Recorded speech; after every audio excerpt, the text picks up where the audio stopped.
നമസ്കാരം. ജമാഅത്തെ ഇസ്ലാമിയെ മുൻനിർത്തി ഇടതുപക്ഷം വിശേഷിച്ച് CPIM നടത്തിക്കൊണ്ടിരിക്കുന്ന രൂക്ഷമായ വിമർശനങ്ങളെ അഥവാ ആക്രമണങ്ങളെ മുൻനിർത്തി ഒരു ചർച്ചയാണ് ഇന്ന് ഞങ്ങളിവിടെ സംഘടിപ്പിച്ചിട്ടുള്ളത്. തെരഞ്ഞെടുപ്പുകൾ നടക്കുമ്പോൾ ഇടതുപക്ഷം പൊതുവിൽ ജമാഅത്തെ ഇസ്ലാമിയെ ആക്രമണത്തിന് ഇരയാക്കുന്നത് സമീപകാലത്തായി നാം കണ്ടുവന്നിട്ടുള്ള ഒരു കാര്യമാണ്.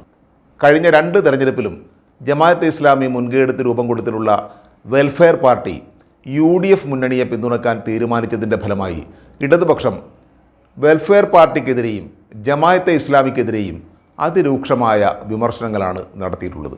മാത്രമല്ല, ജമാഅത്തെ ഇസ്ലാമിയുടെ മാധ്യമങ്ങളായ മാധ്യമം പത്രത്തെയും മീഡിയ 1 ചാനലിനെയും അതിൻ്റെ അമരക്കാരനായ ദാവൂദിനെയും മാത്രമല്ല ദാവൂദിനെതിരെ വലിയ തോതിലുള്ള പ്രതിഷേധ പ്രകടനങ്ങൾ, അദ്ദേഹത്തിൻ്റെ കൈവെട്ടും കാലുവെട്ടും എന്ന രീതിയിലുള്ള പ്രതിഷേധ പ്രകടനങ്ങൾ വരെ CPIMൻ്റെ നേതൃത്വത്തിൽ നടക്കുകയുണ്ടായി. ഈ സന്ദർഭത്തിൽ ഈ വിഷയമാണ് ചർച്ചയ്ക്ക് വിധേയമാക്കുന്നത്. ഈ വിഷയത്തെ സംബന്ധിച്ച് സോഷ്യൽ മീഡിയയിൽ ജമാഅത്തെ ഇസ്ലാമിക്കെതിരായി നടത്തിക്കൊണ്ടിരിക്കുന്ന CPM ഇസ്ലാമോഫോബിക് പ്രചാരണങ്ങളെ തുറന്നു കാട്ടിക്കൊണ്ട് നിരവധിയായിട്ടുള്ള ബുദ്ധിജീവികളും ആക്ടിവിസ്റ്റുകളും എഴുതുകയുണ്ടായി. അവരെയെല്ലാം ജമാഅത്തെ ഇസ്ലാമിയുടെ കൂലിയെഴുത്തുകാർ എന്ന രീതിയിൽ ആക്ഷേപിക്കുന്ന ഒരു പതിവാണ് പൊതുവിൽ CPMഉം ഇടതുപക്ഷവും സ്വീകരിച്ചിട്ടുള്ളത്. ജമാഅത്തെ ഇസ്ലാമിക്കെതിരായുള്ള ഇസ്ലാമോഫോബിക് പ്രചാരണങ്ങളെ തുറന്നു കാട്ടിക്കൊണ്ട് ഏറ്റവും ശക്തമായി ഇടപെടൽ നടത്തിക്കൊണ്ടിരിക്കുന്ന വ്യക്തിയാണ് KK ബാബുരാജ്. കേരളത്തിലെ കീഴാള ബുദ്ധിജീവികളിൽ ഏറ്റവും ശ്രദ്ധേയനായിട്ടുള്ള അദ്ദേഹമാണ് ചർച്ചയിൽ പങ്കെടുക്കുന്ന ഒരാൾ. മറ്റൊരാൾ ഹനീഫയാണ്. അദ്ദേഹത്തെ ചാനലുകളിലൂടെ നിങ്ങൾക്ക് പരിചയമാണ്. കാരണം അദ്ദേഹം കേരളത്തിൻ്റെ മുസ്ലിം രാഷ്ട്രീയത്തെ പ്രതിനിധാനം ചെയ്തുകൊണ്ട് ചാനലുകളിലെ ചർച്ചകളിൽ നിരന്തരം പങ്കെടുത്തുകൊണ്ടിരിക്കുന്ന ആളാണ്. ഈ 2 പേരുമാണ് പ്രധാനമായും ഈ ചർച്ചയിൽ പങ്കെടുക്കുന്നത്. കൂടാതെ യുക്തിവാദ രംഗത്ത് നിന്ന് ഇസ്ലാമോഫോബിക് പ്രചാരണങ്ങളെ നേരിടുന്ന പ്രതീഷ് വർക്കലയും എന്നോടൊപ്പം ഈ ചർച്ചയിൽ ചോദ്യങ്ങളുമായി ഉണ്ട്. ഇടതുപക്ഷം വിശേഷിച്ച് CPM ജമാഅത്ത് ഇസ്ലാമിക്കെതിരെ നടത്തിക്കൊണ്ടിരിക്കുന്ന ഈ ആക്രമണത്തിൻ്റെ രാഷ്ട്രീയപരമായ ലക്ഷ്യം എന്താണെന്നാണ് താങ്കൾ കരുതുന്നത്? കേരള സമൂഹത്തിൽ മാർക്സിസ്റ്റ് പാർട്ടി നടത്തുന്ന ജമാഅത്തെ ഇസ്ലാമിക്കെതിരെ നടത്തുന്ന വിമർശനം ഒരു അന്യായവും അക്രമവുമാണെന്നാണ് എൻ്റെ അഭിപ്രായം. അതുകൊണ്ട് തന്നെ കേരളത്തിലെ പൊതുസമൂഹം തന്നെ ഇവരുടെ ഈ ആക്രമണ സ്വഭാവത്തെ ചോദ്യം ചെയ്യേണ്ടതുണ്ട്.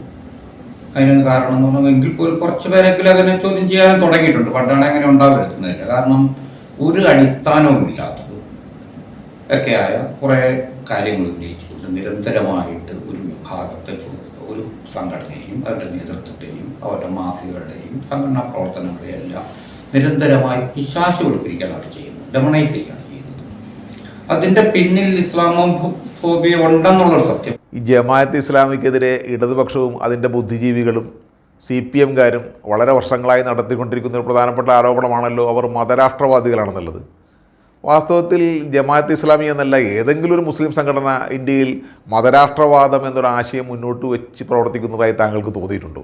ഉദാഹരണം നമ്മൾ ആലോചിച്ച് നോക്കുക, എന്താണ് അവർ നടത്തുന്നത്? ഒന്ന്, ഇത് മതരാഷ്ട്രവാദം ഉന്നയിക്കുന്നു എന്നുള്ളതാണ്. അതിനവർ പറയുന്നൊരു കാരണം കഴിഞ്ഞ നൂറ്റാണ്ടിൻ്റെ ഒരു മധ്യകാലഘട്ടത്തിൽ എഴുതപ്പെട്ട ഒരു ദൈവശാസ്ത്ര ചിന്തകനായിരുന്ന മുസ്ലിം ദൈവശാസ്ത്ര ചിന്തകനായിരുന്ന മൗദൂദിയുടെ ഒരുപാട് പുസ്തകങ്ങളുണ്ട്. ആ പുസ്തകങ്ങളിൽ ഏതൊരു പുസ്തകത്തിൽ അവർ ദൈവിക ഭരണത്തെപ്പറ്റി ദൈവത്തെപ്പറ്റിയുള്ള ചില സങ്കല്പങ്ങൾ അദ്ദേഹം മുന്നോട്ട് വെച്ചിട്ടുണ്ട്. അത് ഇന്നൊരു യാഥാർത്ഥ്യമാകുമെന്നുള്ള ഒരു ഭയപ്പെടുത്തുകയാണ് നമ്മൾ പറയുന്നത്. അതായത് നമ്മൾ ആലോചിച്ച് നോക്കുന്നത്, ഇന്ത്യ എന്ന് പറയുന്ന ഒരു രാജ്യത്ത് കേരളത്തിൽ മാത്രമാണ് ജമാഅത്തെ ഇസ്ലാമി എന്ന് പറയുന്നത് ഒരു ഭീഷണിയായിട്ട് നിലനിൽക്കുന്നുള്ളൂ. നമ്മൾ നോക്കുമ്പോൾ ഇന്ത്യയിലെ ഭരിക്കുന്നത് ഹിന്ദുത്വ ഭരണകൂടമാണ് ഭരിക്കുന്നത്. അവരുടെ മുഖ്യ പ്രമേയങ്ങളിലൊന്നും അവർ ജമാഅത്തെ ഇസ്ലാമിയെ പറ്റി ഇവരൊക്കെ കേട്ട് പരാമർശിക്കുന്ന അല്ല, ഒരു സംഘടന എന്ന നിലയിൽ അവരെ പറ്റി പരാമർശിക്കാറില്ല. അതേപോലെ തന്നെ ഇന്ത്യയിലെ ഏതെങ്കിലും സംസ്ഥാനത്ത് ജമാഅത്തെ ഇസ്ലാമി ഒരു ഭീഷണിയായിട്ട് ആരും പറയുന്നില്ല. അതുപോലെ തന്നെ ഇന്ത്യയിലെ ലോകത്തെവിടെയും 59ഓളം മുസ്ലിം രാഷ്ട്രങ്ങളുണ്ട്. ഇവിടെയൊന്നും ജമാഅത്തെ ഇസ്ലാമി എന്തെങ്കിലും ഒരു ഭീകരത ഉണ്ടാക്കുന്നു എന്നുള്ള ആരോപണങ്ങൾ ഉന്നയിക്കപ്പെടുന്നില്ല. മറിച്ച് ഇതെല്ലാം പറഞ്ഞുകൊണ്ട് കെട്ടുകഥകൾ പറഞ്ഞുകൊണ്ട് ഒരുതരം അമൂർത്തമായ കഥകൾ പറഞ്ഞുകൊണ്ട് ഒരു ആക്രമണം നടത്തിക്കൊണ്ടിരിക്കുകയാണ്. ഈ ആക്രമണം പിന്നെ നമ്മൾ നോക്കണം, അതിനെ അവർ ഉപയോഗിക്കുന്നത് മുഴുവനും കൊളോണിയലായിട്ടുള്ള അധിനിവേശ ശക്തികൾ ഉപയോഗിക്കുന്ന വാക്കുകളാണ്. അതൊരു നിഗൂഢ സംഘടനയാണ്. അവർക്ക് രഹസ്യമായ പ്രവർത്തന രീതിയുണ്ട്. അവർ നുഴഞ്ഞു കയറുന്നു, മറ്റുള്ളവരിലേക്ക് നുഴഞ്ഞു കയറുന്നു.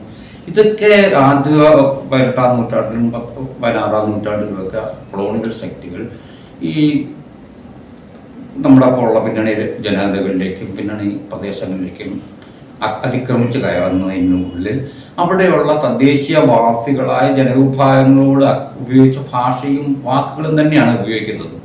മറിച്ച് ഇവിടെയുള്ള യാഥാർത്ഥ്യം എന്താണ്? ഇന്ത്യൻ ഭരണഘടന ഇന്ത്യയിലെ ന്യൂനപക്ഷങ്ങൾക്ക് വിശ്വാസ സ്വാതന്ത്ര്യം അനുവദിച്ചിട്ടുണ്ട്, പ്രവർത്തന സ്വാതന്ത്ര്യം അനുവദിച്ചിട്ടുണ്ട്.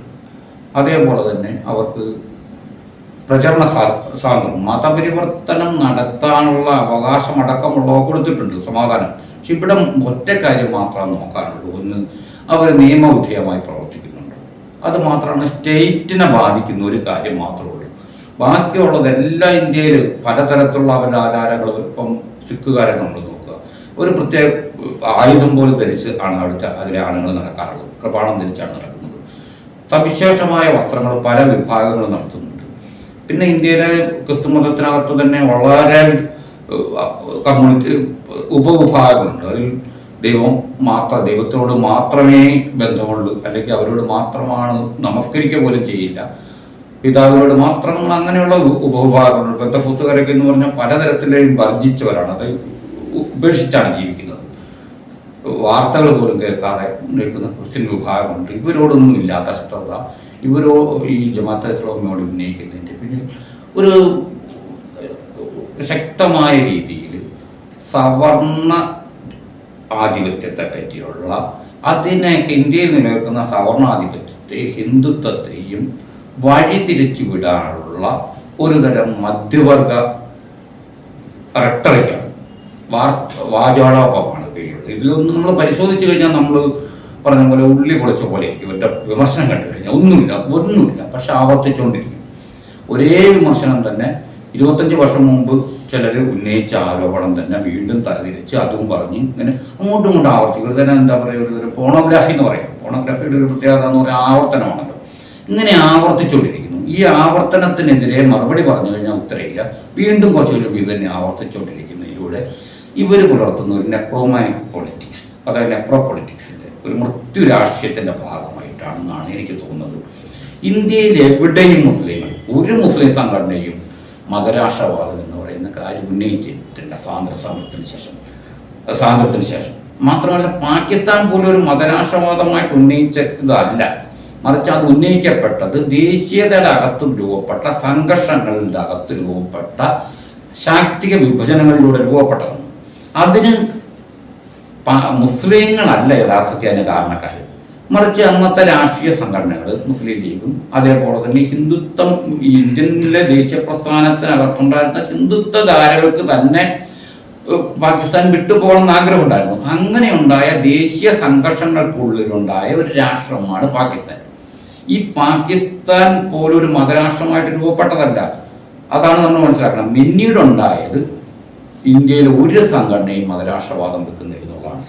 ഈവൻ ഹിന്ദുത്വവാദികളും മതരാഷ്ട്രവാദമല്ല വെക്കുന്നത്. കാരണം മതരാഷ്ട്രവാദം എന്ന് പറഞ്ഞാൽ ഹിന്ദുത്വവാദം ഉൾപ്പെടെയുള്ള സവർണാധിപത്യത്തെയും അതേപോലെ നാസി രീതിയിലുള്ള നിയമപരമായി അവർ രാഷ്ട്രത്തെ കയ്യിലെടുക്കാനുള്ള അവരുടെ രാഷ്ട്രീയ തന്ത്രത്തെയും നമ്മൾ ഡൈല്യൂട്ട് ചെയ്ത് അതിനെ മറച്ചു വെക്കുന്ന അത് മാത്രമായി മാറും. മറിച്ച് തിയോക്രാറ്റിക് സ്റ്റേറ്റ് എന്ന് പറയുന്നത് വളരെ അപൂർവമായിട്ട് ചരിത്രത്തിലുണ്ടായത്. ഇപ്പോൾ നിലനിൽക്കുന്ന മുസ്ലിം രാഷ്ട്രങ്ങൾ പലതും, ചിലത് ഇപ്പം വേണമെങ്കിൽ ഇറാൻ്റെ ഒക്കെ നിലനിൽക്കുന്ന ഒരു വേണമെങ്കിൽ മതരാഷ്ട്രമാണെന്ന് പറയാൻ പറ്റും. പക്ഷെ അതുമായിട്ട് ബന്ധപ്പെട്ട് ഇപ്പോൾ 59ഓളം മുസ്ലിം രാഷ്ട്രങ്ങൾ ഇന്ത്യ ലോകത്തിൽ നിലനിൽക്കുന്നുണ്ട്. ആ നിലനിൽക്കുന്ന രാഷ്ട്രങ്ങളിൽ എവിടെ പോലും എനിക്കറിയാവുന്നത് ഈ പറയുന്ന ഒരു സംഘടനാ രൂപമുള്ളത് ബംഗ്ലാദേശിൽ മാത്രമാണുള്ളത്, ഈ ജമാഅത്തെ ഇസ്ലാമിക്ക്. അവിടെ അടക്കമുള്ള സ്ഥലങ്ങളിലൊന്നും ഇവരൊരു നിർണായക ശക്തിയോ അവരൊരു അക്രമ പ്രവർത്തനം നടത്തിയതായിട്ട് രേഖകളില്ല. സംഘർഷങ്ങൾ ഇപ്പം ബംഗ്ലാദേശിൽ മാത്രമാണ് സാമൂഹ്യമായ ചില സംഘർഷങ്ങളിൽ പെട്ടിട്ടുള്ളത്. വേറെ ഒരു സ്ഥലത്തും ഇങ്ങനെ മതരാഷ്ട്രവാദത്തിന് വേണ്ടി വാദിക്കുന്നില്ല. മറിച്ച് ഇതൊരാശയമാണ്. മൗദൂദി മുന്നോട്ട് വെച്ചത് ഒരാശയമാണ്. ആ ആശയം എന്ന് പറയുന്നത് ദൈവികമായ, അതായത് രാഷ്ട്രീയമായിട്ട് മുസ്ലിമിൻ്റെ ഒരു മുസ്ലിമിനെ ഒരു എന്താ പറയുന്ന ഖുറാനെയും അള്ളാഹുവിനെയും വിഷയസ്ഥാനം കൊടുത്തുകൊണ്ട് വിശ്വാസിക്ക് രാഷ്ട്രീയവും ധാർമ്മികവുമായ ബലമുണ്ടാകണമെന്നും അയാൾക്ക് ഉത്തരവാദിത്വത്തെ പറ്റിയിട്ടുള്ള ഒരു സങ്കല്പമാണ്.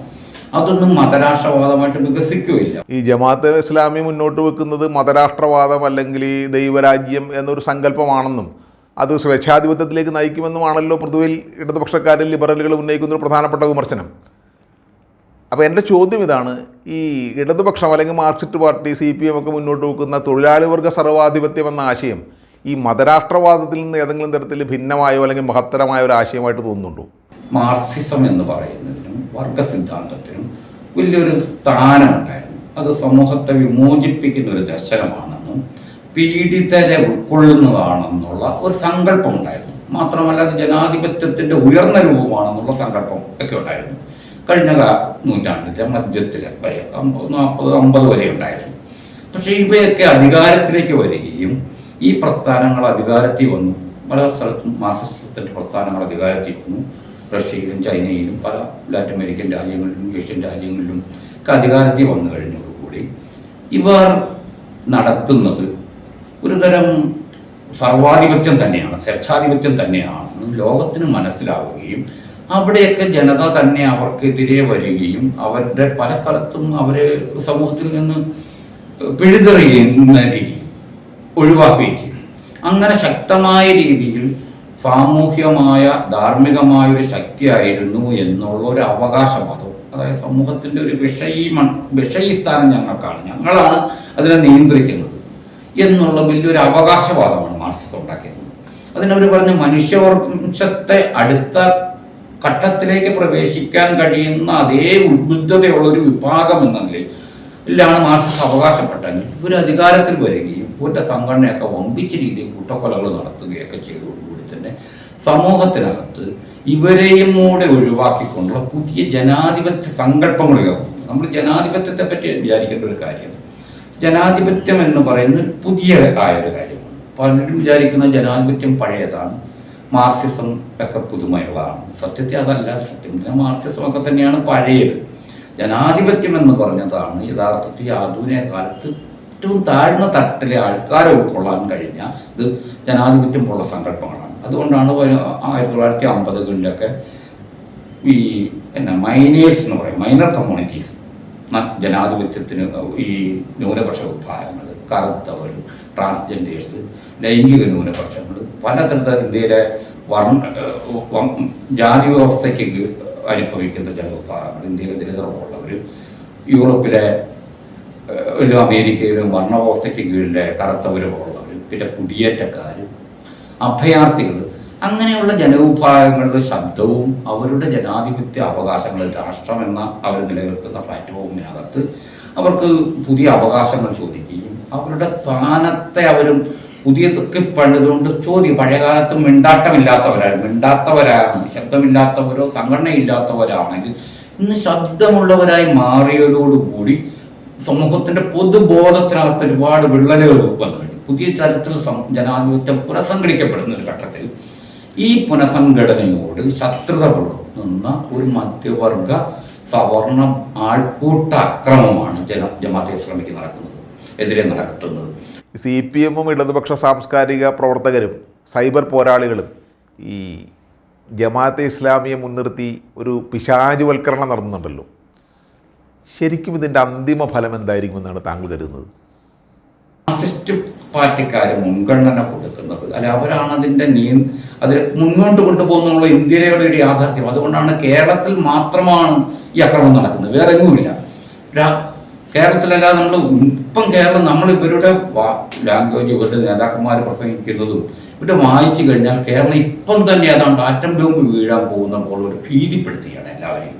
പക്ഷെ ഇതിനൊരു തമാശ ഉള്ളത്, ഇവർ ഭീതിപ്പെടുത്തുമ്പോൾ ഒരു ഘട്ടം കഴിയുമ്പോൾ ഇത് എങ്ങനെയായി മാറുമെന്ന് പറഞ്ഞാൽ അത് ഈ പറയുന്നവർക്ക് ഒരു തരം ഐക്യതയായിട്ട് പോകും. പറയുന്നവരാണ് ഐക്യം. ഇപ്പം ഇവർ പറയുന്നത് കേരള, അതായത് ജമാഅത്തെ ഇസ്ലാമി എന്ന് പറഞ്ഞ ഒരു ഐക്യ സംഘടനയാണ്, അത് ആവശ്യമില്ല, സമൂഹത്തെ ദുഷിപ്പിക്കും, നശിപ്പിക്കും, തീവ്രവാദം കൊണ്ട് ഒളിച്ചു കിടത്തുന്നു എന്നൊക്കെ പറയുന്നവരാണോ അയുക്തികൾ, തീവ്രവാദികൾ എന്നുള്ള ചോദ്യമാണ് നമ്മളെപ്പോലുള്ളവർ നിരന്തരമായി കേട്ടുകൊണ്ടിരുന്നില്ല, ആവർത്തനം കൊണ്ട് നമുക്ക് തോന്നുന്ന ഒരു കാര്യം. അങ്ങനെ ഒരു പ്രശ്നം ഇതിലുള്ളതായിട്ടാണ് എനിക്ക് തോന്നുന്നത്. എനിക്ക് ഒരു കാര്യമാണ് പ്രത്യേകിച്ച് പറയാനുള്ളത്. ഒന്ന്, ഈ പറയുന്ന കെട്ടുകഥകൾ മുഴുവനും പരിശോധിക്കാനുള്ള ഏജൻസി ഒരു പ്രസ്ഥാനമുണ്ട്. അതായത് ഏത് സംഘടന ഇന്ത്യയിൽ തീവ്രവാദ പ്രവർത്തനങ്ങൾ നടത്തുന്നുണ്ടെങ്കിൽ അതിനെപ്പറ്റി ചൂണ്ടിക്കാണിക്കാനുള്ള യഥാർത്ഥ ഏജൻസിയുടെ ഒരു സിവിൽ നിയമ സംവിധാനം നിലനിൽക്കുന്നുണ്ട്. ഇന്ത്യയിലെ അതിശക്തമായ ഒരു സിവിൽ, പ്രത്യേകിച്ച് ന്യൂനപക്ഷങ്ങൾക്കെതിരെ ഈ മുസ്ലിങ്ങൾക്കെതിരെയും ശക്തമായിട്ട് നോക്കുന്ന, അതിൻ്റെ ആന്തരികമായി പോലും അതിനെ പരിശോധിക്കുന്ന, അവരെ ഭയങ്കരമായി സമ്മർദ്ദപ്പെടുത്തുന്നതാണ് ഹിന്ദുത്വ ഭരണകൂടം. ഈ ഹിന്ദുത്വ ഭരണകൂടം ഇതുവരെയായിട്ട് ലീഗൽ ആക്ഷൻസ് കാര്യമായിട്ടൊന്നും എടുക്കാൻ കഴിയാത്ത രീതിയിൽ അവരൊരു തീവ്രവാദ പ്രവർത്തനമോ നിയമവിരുദ്ധ പ്രവർത്തനമോ കാണാത്തത് കൊണ്ട് തന്നെയാണ്. അല്ലെങ്കിൽ എത്രയോ വർഷങ്ങൾക്ക് മുമ്പ് ഇവരുടെ മേലുള്ള സമ്മർദ്ദം നടത്തുകയായിരുന്നു.